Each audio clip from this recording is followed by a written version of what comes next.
Good morning, everyone. This is John for MTG Nexus doing some Naya Zoo-Whack. This is an archetype that previously did very well in Modern. Has undergone some significant changes since the last time I've played it or even saw this deck do reasonably well. As a further reminder, if you like what you're seeing on the channel, please consider subscribing, give us a thumbs up, leave a constructive comment down below. This deck gets its name from Zoo, which was an archetype that mainly centered around being the most efficient low-to-the-ground creature deck. So things like Wild Nakatl, things like Goblin Guide, things like Narnum Renegade, which can be a 2/3 with Death Touch if you happen to have a fetch land. Where this differs from a deck like Burn is the emphasis is more on building a wide board fast and then getting your opponent dead before they can recover and pick off all your creatures or stabilize with some big creatures of their own, etc. So that end, using things like Burning Tree Emissary and Hidden Herbalist to flood the board. And then generally speaking, you use something like a Tarka's Command or Reckless Bushwhacker to kind of finish off the game, boosting your team and dealing an incredible amount of damage. The advantage to an archetype like this is you have more sustained portions of damage, so it's harder to counterspell your way out of not dying to Zoo, as opposed to get something like Burn, where if you counter the last Burn spell, and you happen to have a way to clock your opponent, you're good. Whereas with this deck, you have to answer each and every creature. So if you don't happen to have a sweeper or some way to answer all these creatures, you're just going to continue to get pummeled turn after turn until you're dead. So things like life gain and such are a little less effective against an archetype like this, and you need to be able to answer the board a little bit more consistently. Beyond that, you're using things like a Lightning Bolt and a Tarka's Command to deal the last incidental points of damage, or haste threats like Goblin Guide and Reckless Bushwhacker should your opponent happen to stabilize things. Beyond that, Wild Nakatl kind of necessitates you have a planes in your main deck to boost this to its maximum potential, and then obviously for a couple Path to Exile on the sideboard. Beyond that, new cards are things like Once Upon a Time, help you find your missing piece, whether it be a 1-drop, whether it be a land you're drop you're missing, etc. Probably adds a little bit of consistency to the deck. And then Metamorphose is an interesting one, but it does allow you to take your random Hidden Herbalist mana or Burning Tree Emissary mana and turn it into your necessary mana to kind of fix.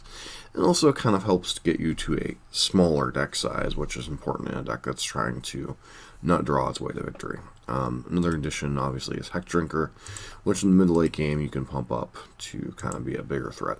And it's pretty much the main deck. Sideboard, different answers for different things. Leyline of Combustion, obviously pretty good against deck, is trying to target a bunch of your stuff. Grafdigger's Cage for any type of graveyard shenanigans. Megas of the Moon, any matchup the Blood Moon happens to get in, you're playing a creature, so it adds to your beatdown thing. Tin Street Hooligan, obviously ain't good in any situation where you want to blow up artifacts. Then Path to Exile when you just need to declare big creatures out of your deck. So that's kind of the summation of the deck. This particular list is by Cherry X-Man. He recently went 3-2 in a Modern Prelim. Beyond that, there's been some various different people that have done well with it. Cherry X-Men also had a 5-0 finish earlier in January. But very powerful deck, kind of a little bit underrated, but does suffer from a little bit of inconsistency issues and the fact that a little bit being a little more creature based, it is a little bit more vulnerable to creature removal and such. So, see how this deck does. Let's hop into a league. So it'll be on the play, which obviously is a huge plus for a deck like this. So let's see how it goes. Alright, so opening hand's a little bit land flooded. No fetch land, which means Renegade a little bit worse. I still think this is a keep, but that's not the most powerful of openers for this deck. Cast without paying its mana cost. Ideally, we're looking for something like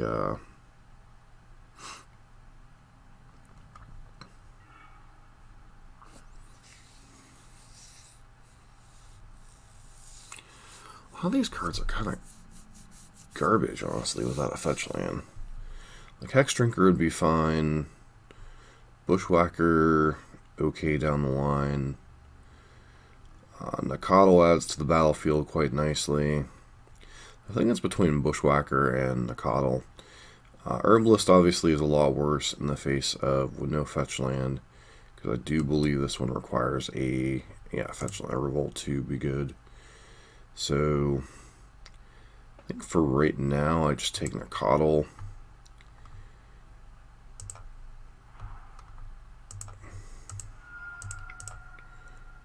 Like I said, Bushwhacker could be good, could have been good as well. Might have been the proper take. But without a fetch land and revolt with whatchamacallit would have been definitely Narn Renegade. Looks like we're playing a Once Upon a Time Mirror. Giver of Runes. Okay.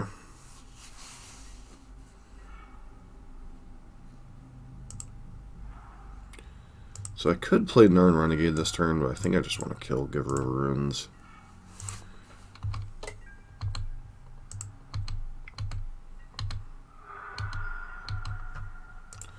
Or our opponent can set up protection. One of the other disadvantages of Zoo is you do tend to take a lot of damage from your lands, so...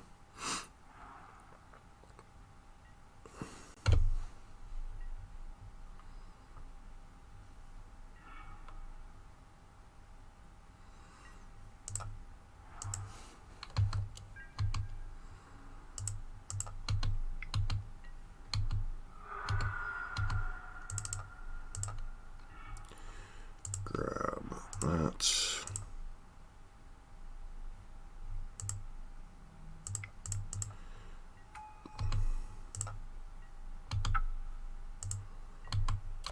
Alright, so 3, 6, 7, 8, 9, 10. That scoops. So, I'm not really sure what Giver of Runes kind of indicates. Blood Moon may just might be able to catch them off guard. I also want Path. This is a little bit of a nombo. Bring these in.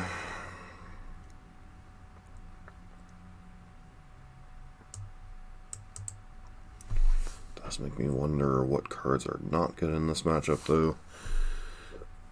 Can't really cut down on your 1-drops too much.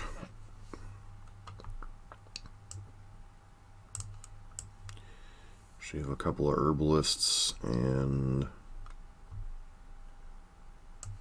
maybe the Metamorphoses. Maybe that's just kind of the bonus cut here. Should down on the Dryad Arbor, because that doesn't seem like the best of lands, especially if you're bringing in Blood Moon.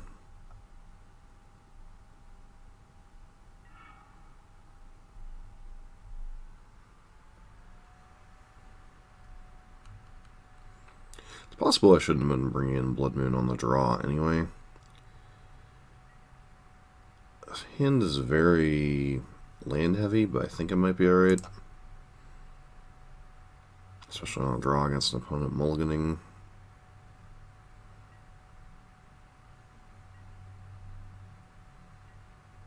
Sure, let's put on time.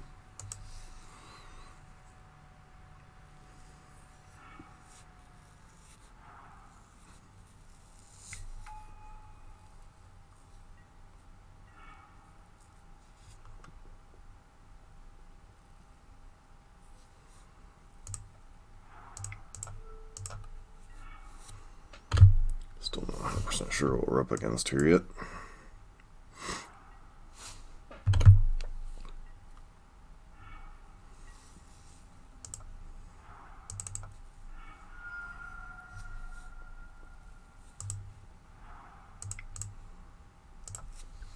Herbalist.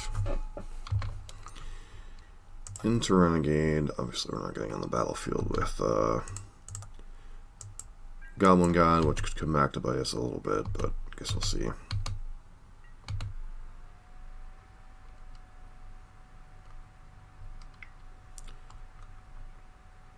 Yep. So maybe I wasn't supposed to...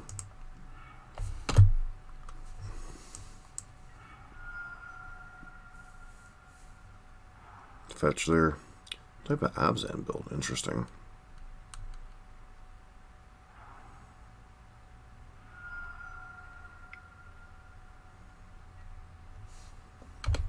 Abzan Death Shadow. Don't think this looks like a Death Shadow build.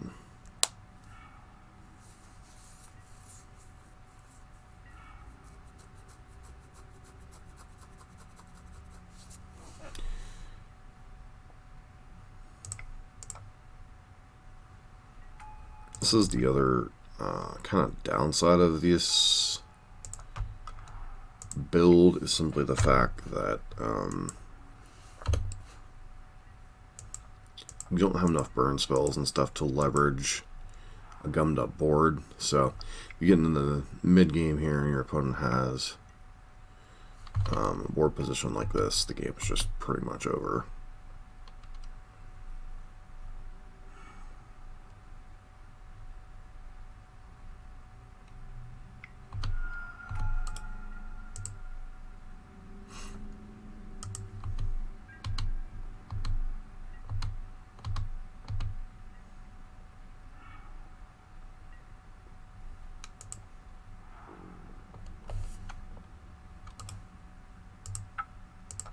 Conceding the game because our opponent's basically already stabilized with the 3/3s, which seems dumb. I did keep a bit of a loose hand. But now we do at least have a better idea of what they're playing, right? So definitely want those. Definitely want the whackers.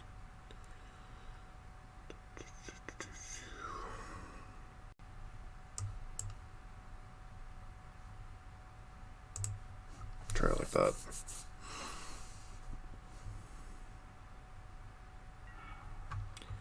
So love to be on the play here. No lander. Can I keep a one lander? No, this particular hand I don't think.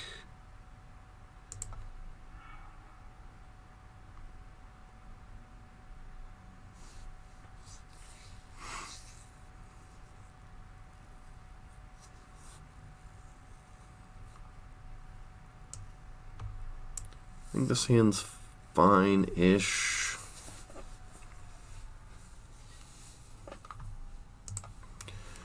Really putting back. One of the whackers.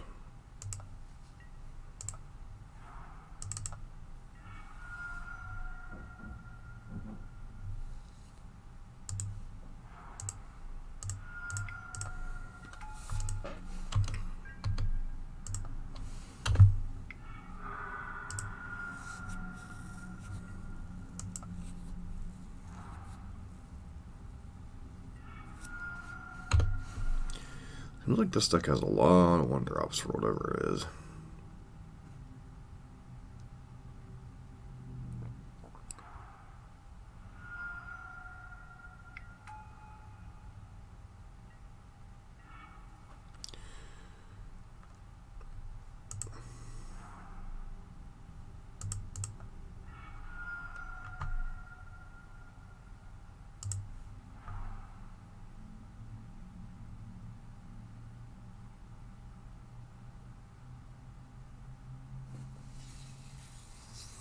Actually kind of awkward because the herbalists aren't actually good in this spot. Maybe I wasn't supposed to fetch there.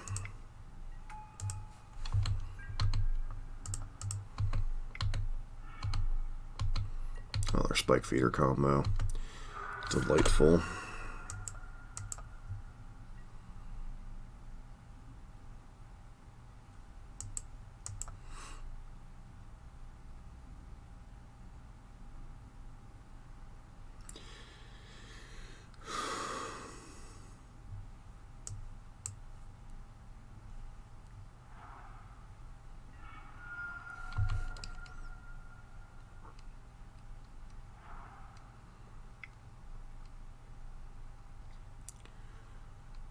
Walking Ballista for one, yeah.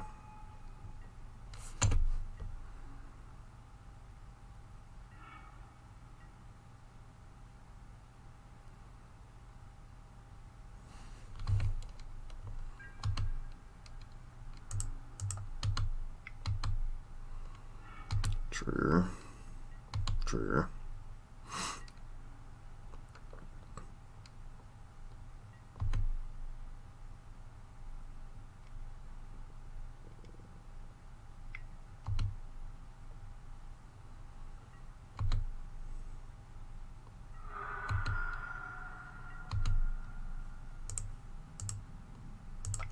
wonder if there's some type of Heliod nonsense.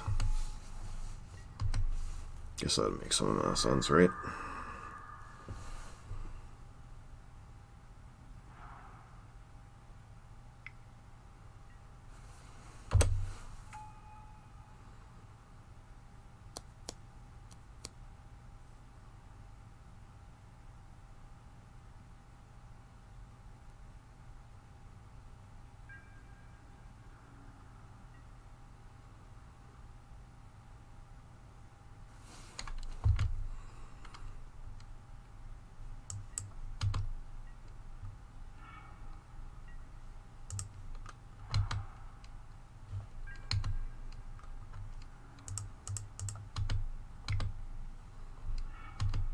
Give her runes? Sure.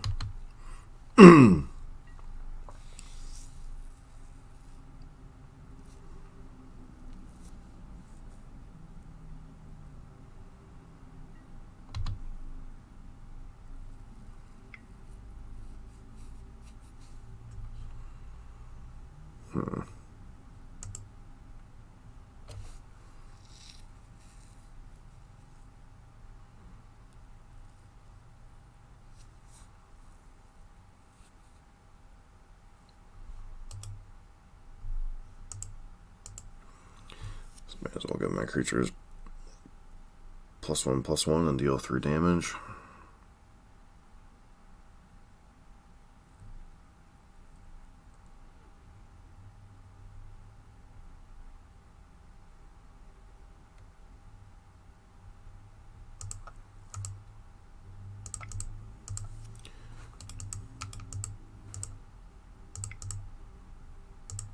Because they're going to be able to gain a bunch of life anyway, so...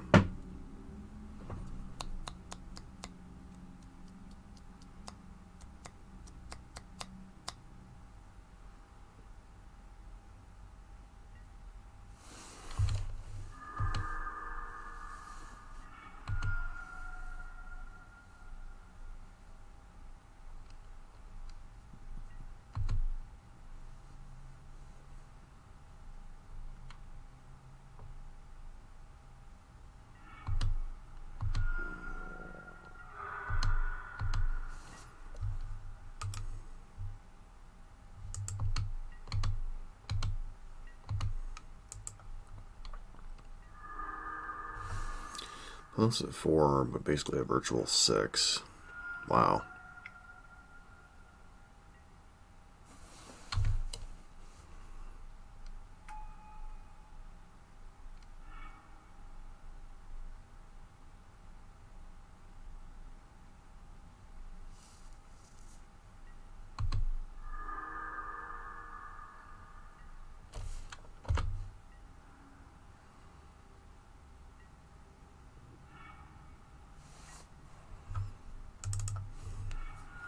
That's a pretty nice one.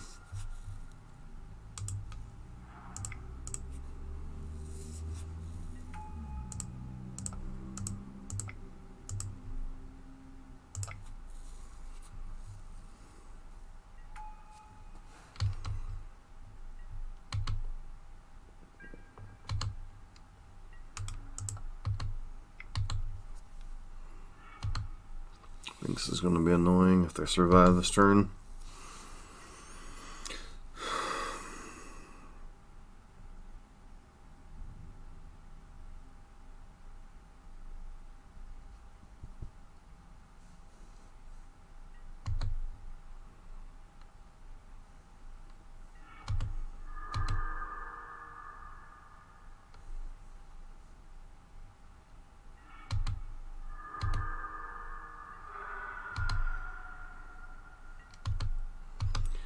To things won't be enough to stabilize on this board, I don't think.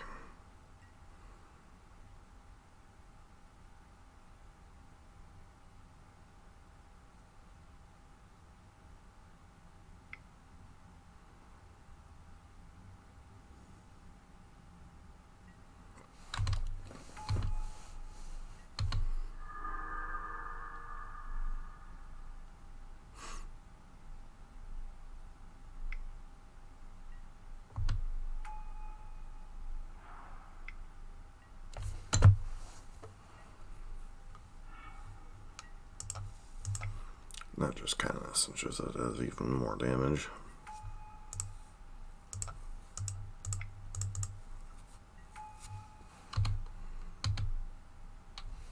Alright.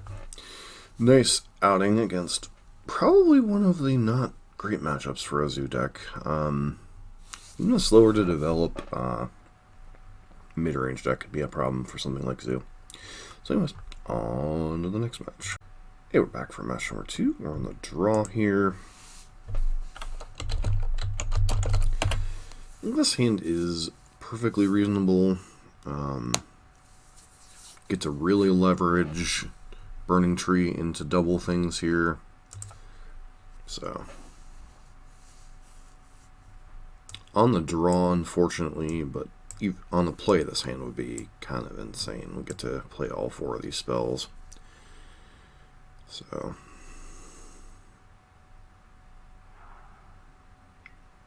Island is good, usually.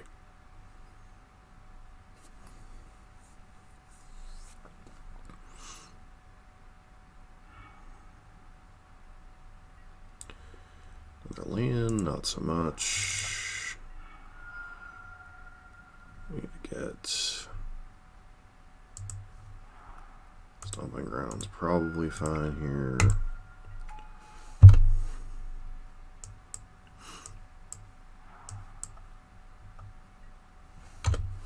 Okay, our opponent might be the new Breach deck.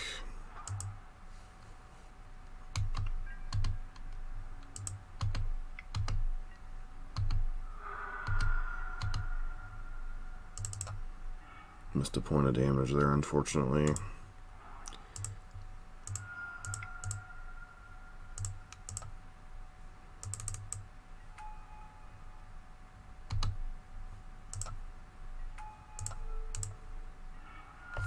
It should be a 14. Oh, they are Storm. Oh boy.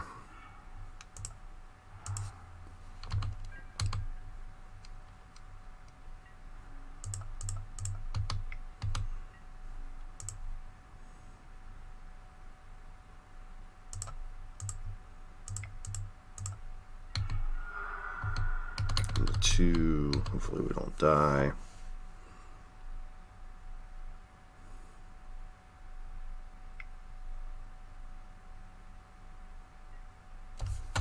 Yep. Storm doing the Storm things.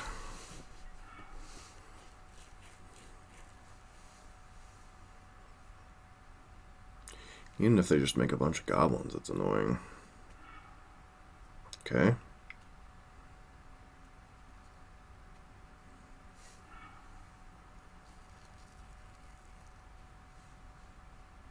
And concession. Alright.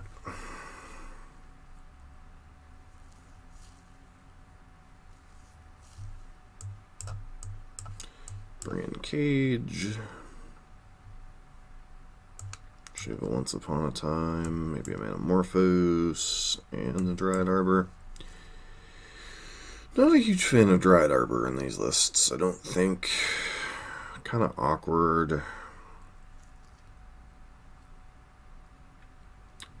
I guess conceptually we could bring in Path. Especially on the draw as another answer to their dorks, although it does feel like we might be diluting our game plan a little bit.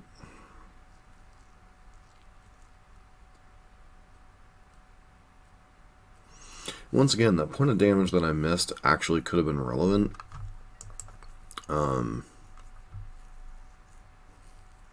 Because of, let's see, how's this hand set up?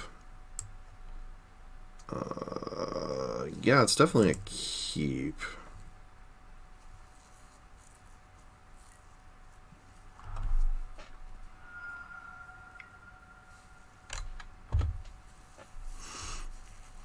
So Once Upon a Time is either looking for another land or possibly something else to. Alright, so definitely looking for another land. As awesome as Burning Tree would be there, red source here.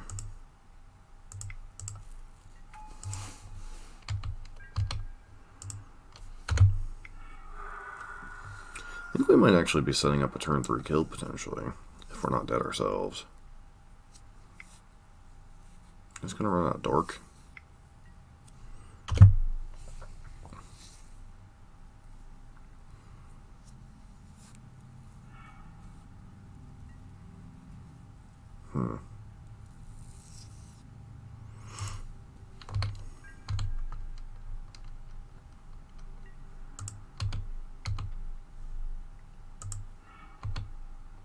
Wow. I really think they have time to cast pieces of the puzzle. That's cute.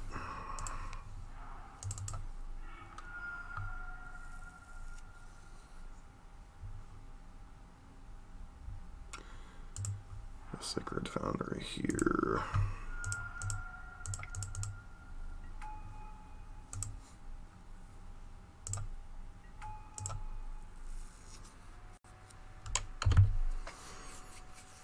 So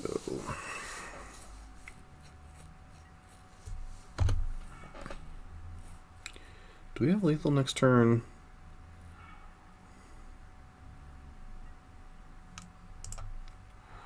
Three, 2, 5, 7, 9, 10, 11, 12, 13. Okay, so 2, 4, 7, 9, 12, 13, 14, 15, 16. Okay, games. Turn 3 kills are a little bit tricky sometimes. I had to make sure I had it lined up. 3 damage.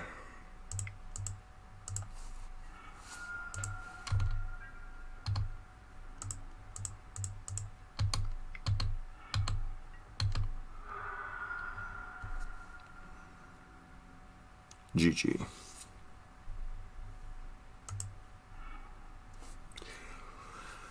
This is the one thing with this deck, is it does have a slightly higher likelihood of turn 3 kills against decks not really interacting with you. And our opponent did interact with us. They bolted our Goblin Guide on 1 and still died on 3. So, yeah, Once Upon a Time seems to add consistency to this deck, to put it nicely. Alright, on to the next match. So I know we talked about that was going to be our next match, but given I've got to get ready for work this morning, don't have time for 3rd, 4th, and 5th matches right now. But I think that illustrates a couple of examples of this deck. First one is a deck that kind of gums up the board. Looked like it may have been a Heliod Ballista combo with Spike Feeder, an Archangel of Thune combo, or maybe was just Heliod, etc. But I think that shows up like the disadvantages of a deck that can gum up the board against this deck, and then a deck that's just trying to goldfish against us. One of the things I've always said about the like Bushwhacker Zoo decks or Goblin 8 Whack is I think the decks are inherently faster than Burn, which is kind of dumb to say because Burn's like a turn 4 deck most of the time. Burn can generally goldfish turn 4, turn 4.5.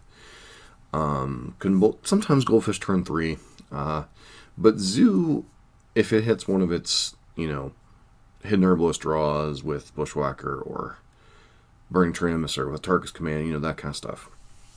Zoo is very capable of turn 3 draws, and I think it's a little bit more consistent of turn 3, not draws against decks like Tron, against decks like Storm, etc. Decks that aren't really, hitting you 1 for 1. And a lot of decks honestly don't have enough removal to 1 for 1 this many creatures into the ground. Oftentimes you need like a Tarmogoyf backed up by removal spells, or a board sweeper backed up by, a couple of counter spells. So this deck is a little bit more, I think, consistent with the addition of both Once Upon a Time and Metamorphose from the last time I played a Zoo deck. But we'll see as the league goes along, if there's consistency issues or etc. But I did want, the only thing I have to mention so far definitively is I don't like that Dryad Arbor. I understand being able to fetch a threat late in the game when you're flooding out, it's nice. But don't like that Dryad Arbor. It really messes with your nut draws, really messes with your curb, really kind of messes with your land count. So it's something to look at as we go along, whether my opinion on the Dryad Arbor changes. A lot of the other cards just seem like they seem to fit what the deck's trying to do. You know, as far as Leyline of Combustion, I think this is probably a very good Leyline of Combustion deck. You definitely want something if your opponent's going to try to pick off your creatures one by one, make them pay for it. Tinstry Hooligan and Megas of the Moon, both nice in terms of they fit the creature theme of the decks. And then obviously Cage, I'm not sure if it's supposed to be Cage or Rest in Peace. I'm not really sure if it really particularly matters against a deck like Dredge. It does in corner case scenarios with like Blasting Zone, but if they're using their Blasting Zone, you haven't killed them by then you're in your own problems anyway.